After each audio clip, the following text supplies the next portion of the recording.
is Christopher Tan. Noong 2005, bumalik ako sa PBTS. Siya yung hindi kami roommate ni Christopher Tan pero I don't know. Pinunta niya ako sa kwarto ko. Sabi niya, Pastor Joe, I need a mentor. Please. Sabi ko sa kanya, kung gusto mo ako mag-mentor sa iyo, makikilaman ko pati love life mo. Alam niya yun. Alam niya yun. So, siguro nagtatlong isip siya, pero he insisted. I personally did that to him. I was very strict. I was watching him over kasi andito sa campus. Nevertheless, until I saw one of his best friend, si May Ann. Si May Ann, kapatid ni Lieutenant Colonel Mark Anthony. And nung pumasyal si May Ann, kasama niya si Chris Stan dito. Kinausap ko yung dalawang yun. Sabi ko, halika kayong dalawa. Ano bang relationship yung dalawa? Best friend ko. Sabi ko, I don't see you. You're more than best friends. Pinag-pray ko silang dalawa. Tapos nakatingin sila sa akin. Hindi ko alam, nagpa-prophesy pala ako dito sa dalawa. Eventually, they got married. I officiated their wedding. And they're both nurse now in North Carolina, serving. And through them, I was able to meet Lieutenant Colonel Mark Anthony. That was an opportunity to be able to meet them and have Bible study with Marie sa PMA. So those were seasons nung naka-assign pa siya dito sa Baguio. And we praise God na nung kausapin ko siya last month na we would like to hear what the Lord is doing in your life and share your journey. And he said, I'll be coming over dito sa ating Father's Day. Thank you very much, Sir Mark Anthony. He's a proud son of Baguio City and a product of St. Louis University Boys High, batch 97. He's a seasoned military officer. He graduated from the Philippine Military Academy, Manila class of 2004, with a remarkable career spanning multiple assignments, including Mindanao, di ba? Fort Magsaysay in Nueva and the Philippine Military Academy. He's currently serving with the 69th Infantry Battalion in Palawig, Zambales, where he is set to take on a new role as a battalion commander. A devoted husband to Ma'am Janet. Okay, Ate Janet, makita yun. Ayan. Ayan, ang beauty queen sa buhay ni Kuya Mark Anthony. Ayan, si Ma'am Janet. Father of 3 wonderful children. Si Andre. Si Andre, magre-report na sa military ito, magte-training dito. Marine, ano? Yeah, magmama rin. Okay? And si Sofia, another beauty queen, ayun, no? Very shy si Sofia. At si Bunso, si Von Alexis. He embodies the values of service, leadership, and family. Brothers and sisters, I am honored to present to you Lieutenant Colonel Mark Anthony Riveros. Tinext niya ako, ayaw niya.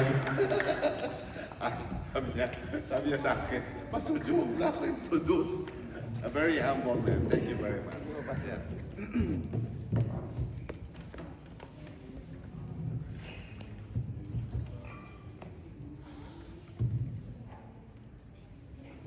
So, magandang umaga po sa ating lahat. God is good. So, yung ating scripture reading is all about yung mga sinasabi natin na challenges, no? And struggle, transformation, leadership, and God's grace. That is the life of Moses. No? I would like to relate my message, no, in my personal experience. No? Mayroon kasi magbigay ng message kapag wala siyang connection. No? I would like to connect it in my life, personal life. No? So, to our couple na nag-testimony kanina, God is good. No? God is good. Let's just continue praying, and alam nyo, everything will come into its time, sabi nga nila.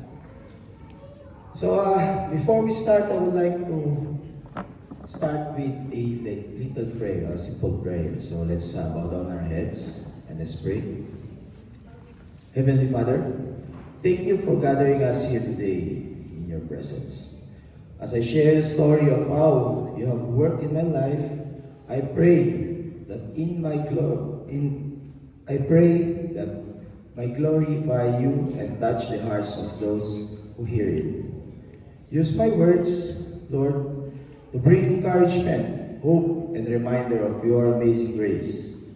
May everything we do today be pleasing to you. We commit this to you, Lord. In Jesus' name we pray. Amen. Once again, good morning, brothers and sisters in Christ. Meron akong manuscript para hindi ako lalampas. No? Mahirap kasi yung magkwento ng buhay. No? When we say our story, napakahaba niyan. No? Walang katapusan. That's why I made my manuscript para it will be shorter. No? So it is about an honor and a humbling experience to share with you my life story. A story not of perfection, but of transformation. A testimony of how God lifted me from the darkest valley and placed me on solid ground.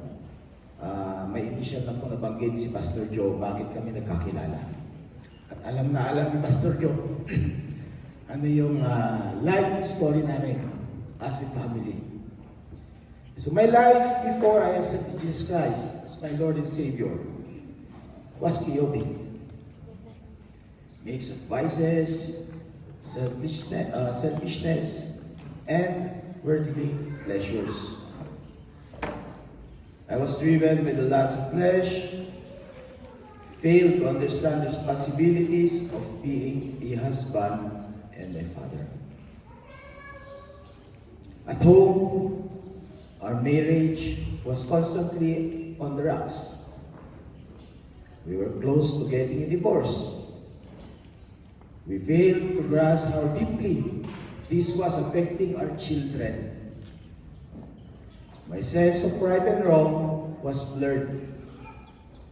Church was just another checklist item. A Sunday obligation without meaning.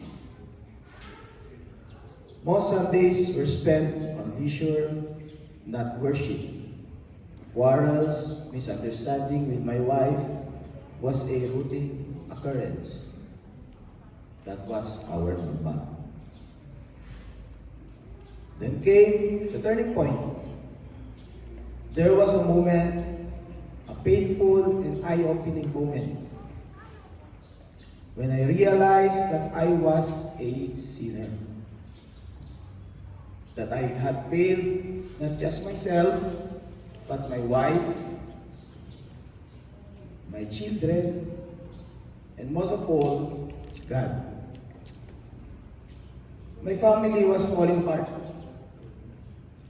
I was at this low point that I cried out for help. And God, in His mercy, heard me. God sent us help through Pastor Joe, his family, and this church. Their godly counsel, compassion, and unwavering support was pivotal in our restoration. They didn't just preach us, they walked with us through Bible studies, conversation, and prayers. They become God's instrument for our healing. Nakarating si Pastor Joe doon sa PMA para lang na i-counsel kami. Ganyan ka dedicated si Pastor Joe in helping those who are in need. Accepting Jesus Christ as my Lord and Savior turned my life completely around. I changed from being a carefree, happy-go-lucky individual to a God-fearing, family-oriented man. My priorities shifted.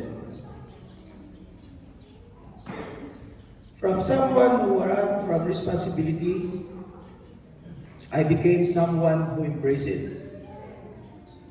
Our marriage became stronger. Our family grew closer. I started to understand what it meant to be a servant leader in the home. My journey mirrors the story of Moses. Just as Moses was lost in the wilderness after fleeing Egypt, I too was lost. Running away from my responsibilities, but God called Moses from the burning bush. Not because Moses was perfect, but because God has had a purpose for him. In Exodus 3:11 to 12, but Moses said to God, "Who am I that I should go to Pharaoh and bring the Israelites out of Egypt?" And God said, "I will be with you." The word "I will be with you" is very symbolic. No? Kung titignan po natin, nandiyan siya lagi sa ating tabi. All we have to do is call. No? God did not abandon Moses, and He did not abandon me. When I thought I was disqualified by my past, God was actually preparing me for His plan. So may mas malaki na plano sa atin ng Panginoon. Bakit nangyayari lahat ng mga nangyayari sa ating buhay? Sabi nga ni Brother Abray, kung mahina lang ang ating pananampalataya sa Panginoon, everything will fall down. Faith sa ating Panginoon will always bring us to a better path. If we only trust the name of God. In 2 Corinthians 12:9, my grace is sufficient for you, for my power is made perfect in weakness. So diyan natin nakikita ang kapangyarihan ng Panginoon during our down. Kung tayo ay nahihirapan. No? If we are struggling, no? Diyan natin makikita na mayroong Panginoon. Diyan mo makikita yung faith natin. No? So today, I walk not as a perfect man, but as a redeemed man. I am more committed to my faith, my marriage, and my children. Our Sundays are now sacred. Church is no longer a routine, it is a refuge. I still face challenges, but we face them with Christ at the center. Arguments still happen, but reconciliation and prayer are now part of the process. God has really transformed our home. God works in mysterious ways. I never imagined transformation like this was possible. But God touched my heart and followed His lead. If there is anyone here who feels lost, who feels like giving up on their marriage, or who thinks they are too far for God, let me tell you, there is hope. In Psalms 32:8, I will instruct you and teach you in a way you should go. I will counsel you with my loving eye on you. We are not perfect, but we have a perfect God who leads imperfect people to His perfect will.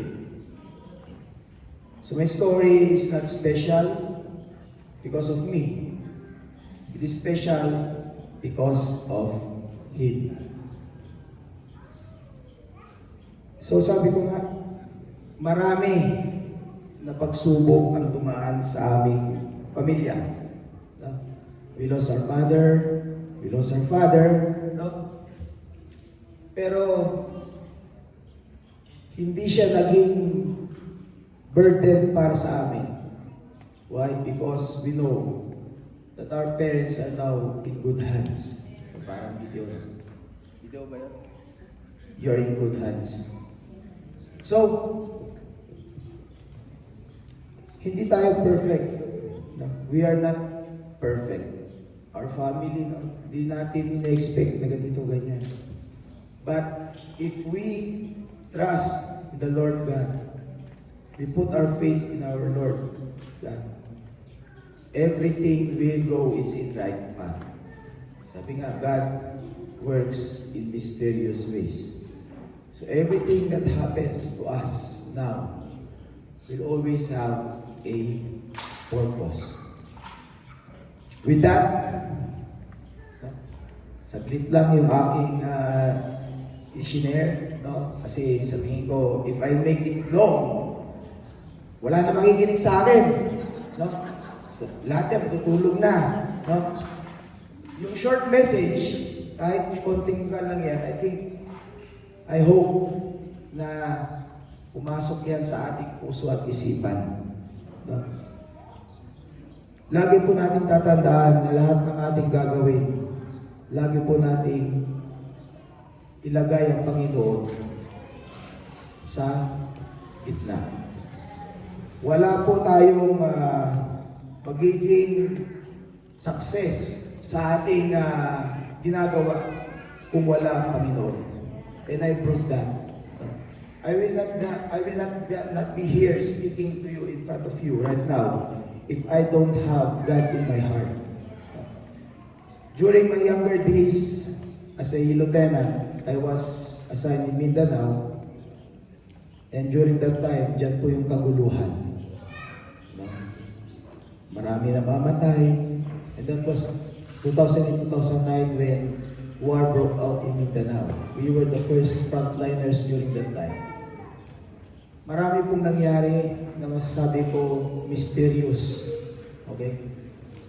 And kung wala ang Panginoon during that hard time,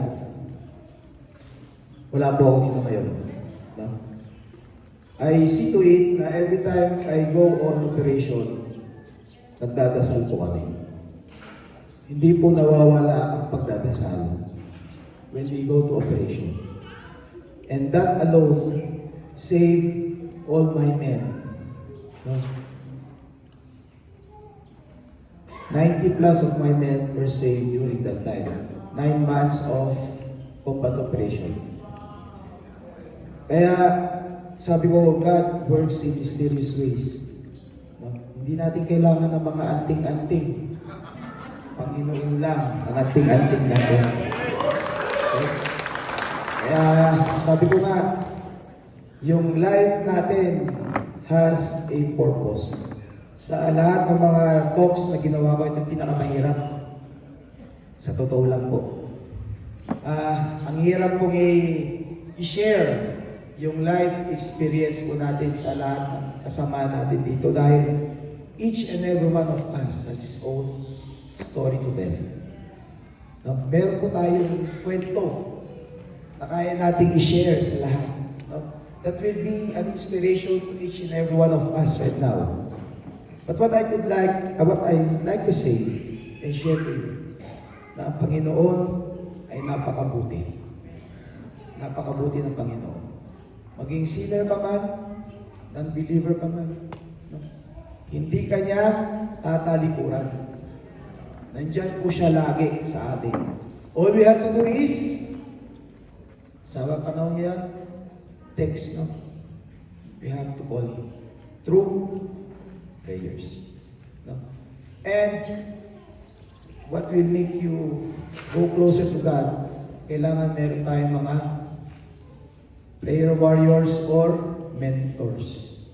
Dahil sila yung magre-remind sa atin na we are going on the wrong path. Sila yung mag-guide sa atin. They will always remind us to stay on this path. No? Kaya the life of Moses can be translated to the life of each and every one of us here. No? A life of transformation. Sa ngayon, I think, lahat tayo may pinagdadaanan. Kung ano man pinagdadaanan natin ngayon, we pray and trust in our Lord God. Dahil kung hindi, yung pinagdadaanan natin na yan ang hihila sa atin pababa. But if we pray and put our trust in the Lord God, lahat merong patutunguhan yan. There will always be a purpose. May purpose po lahat yan. With that, I end my short message. I hope you somehow get the message I would like to share to you. And I hope I inspire each and every one of you. So I would like to ask everyone to pray, no? For our closing prayer. Let's pray. Heavenly Father, we come before you today for a gratitude and awe for your unending love, your mercy, and your grace.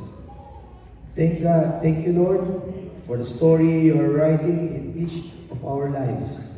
A story of redemption, forgiveness, and hope.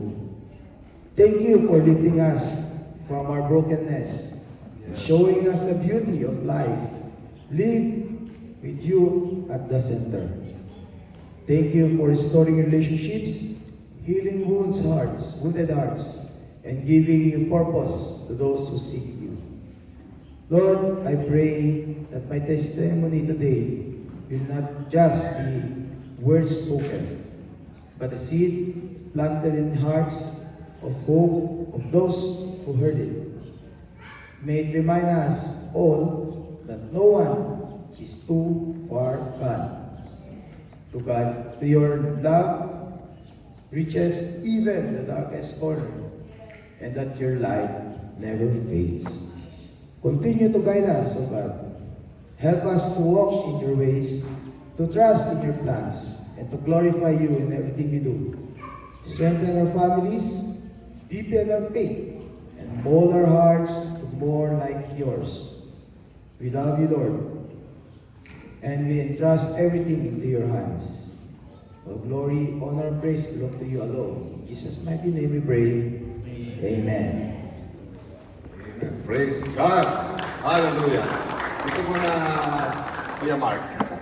We would like to call the family. We would like to pray for you. Ma'am Janet, Andre, Sophia, and Alec Bon. Ayan. Would you like to do, meron kang gusto sabihin ko na? Nasabi nila na. And he'll be entering Maap, saan nga? Sa Bataan po base, Maribelas Bataan. Graduate siya ng UB Science High. So, we would like to pray for you. Pastor, ikaw mag-offer ng prayer sa Ruelos family. Dito kasi kita. I heard, kasama niyo si Isay sa Manila. Naglilipat. You'll be transferring now. So, anong prayer request? May iwan yung family, tapos si Mark yung in Manila. Tapos ikaw sa Bataan. Ay, sa Banes. Tapos sa Bataan. Tapos Baguio, BBB, BGB. Yung covering ng Panginoon para sa kanilang family. Please extend your hand of blessing also. Also.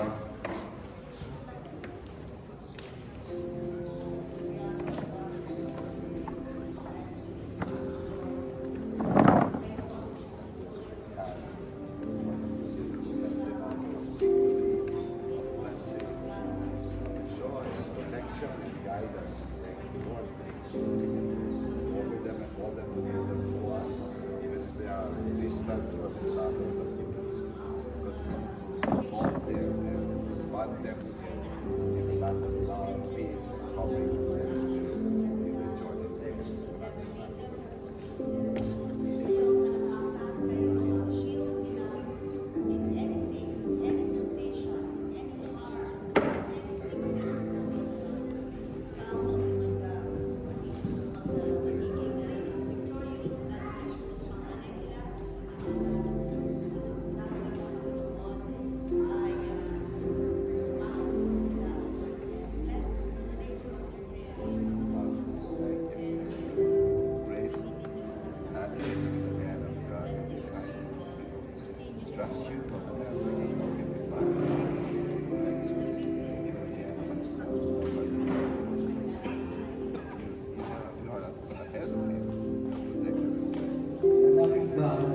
continue to praise you, God, through this family.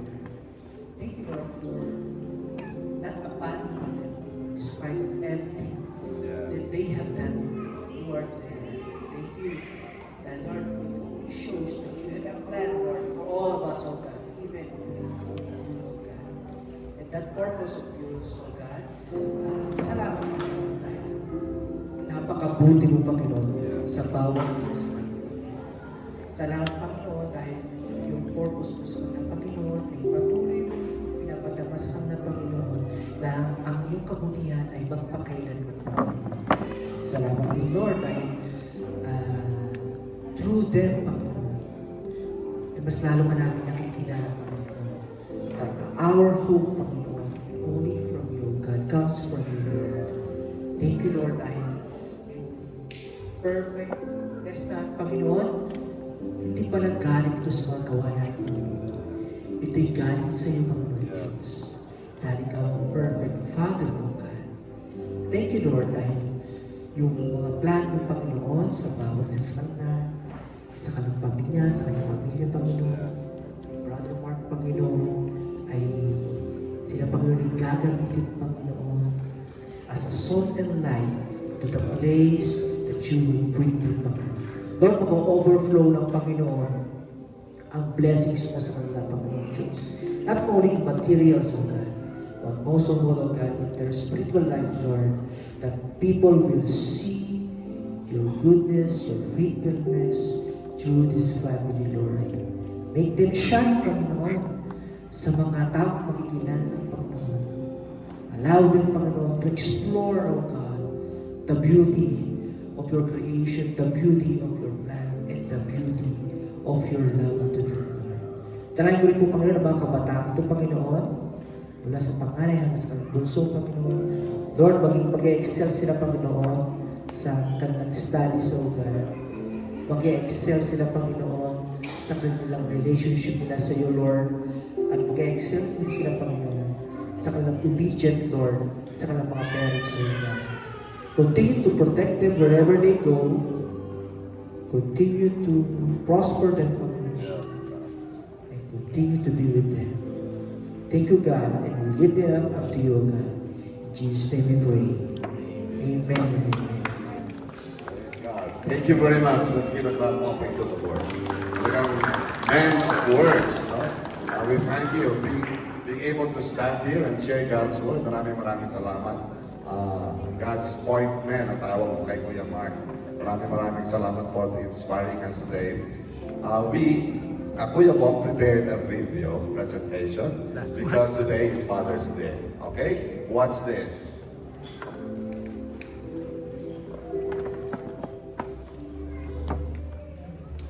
Audio.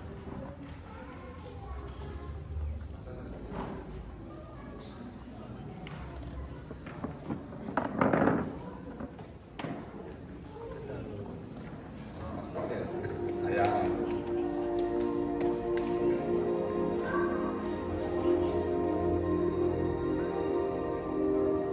Wow.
Lord.